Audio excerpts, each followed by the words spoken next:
নমস্কার বন্ধুরা, আজ আপনাদের অনুরোধে আমি ড্রাগন ফ্রুটের ভিডিও নিয়ে এসেছি।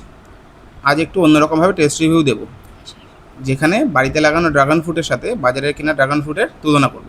দর্শক বন্ধুরা, দেখতেই পাচ্ছেন যে এখানে একজন কাকু অনেক ড্রাগন ফ্রুট নিয়ে বসেছেন। শুনে নেব কত করে কিলো নেয় এবং খেতে কীরকম হবে। দাম জিজ্ঞেস করায় কাকু বললেন যে 150 টাকা কেজি, এবং মিষ্টতার কথা জিজ্ঞেস করায় কাকু একটা খেতে দিলেন। চলুন দেখে নিই আজকে এই ড্রাগন ফ্রুটটি 10-এ কত পায়। দেখে তো খুব ভালোই লাগছে, এবার খেলে বোঝা যাবে যে ড্রাগন ফ্রুটটা ঠিক কতটা মিষ্টি। খেয়ে যা বুঝলাম, এটা শুধু দেখতেই খুবই সুন্দর, খেতে একদম মিষ্টি না, ভেতরে বীজগুলোও একটু তেতো।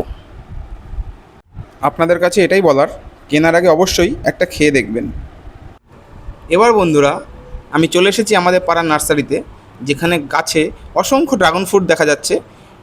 দেখতেই পাচ্ছেন পাশের সবুজে ঘেরা মাঠ, এবং নার্সারিটার এই গাছটা কত সুন্দরভাবে ফুল দিয়ে এবং ফল দিয়ে ভরে উঠেছে। এবার দেখে নেব এই ড্রাগন ফ্রুটের টেস্টটা কীরকম, 10-এ কত দেওয়া যায়।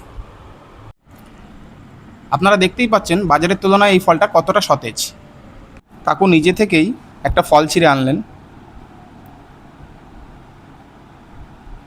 দেখুন কত সুন্দর রঙটা, কত ফ্রেশ। সত্যি গাছের জিনিস আর চাষের জিনিসের মধ্যে তফাৎ তো থাকবেই। স্বাদ নিয়ে একটাই কথা বলার, অসাধারণ। সত্যি ভীষণ মিষ্টি। নেক্সট এপিসোডে কোন ফলের রিভিউ দেখতে চান কমেন্ট বক্সে জানান, সাথে লাইক, ফলো, শেয়ার।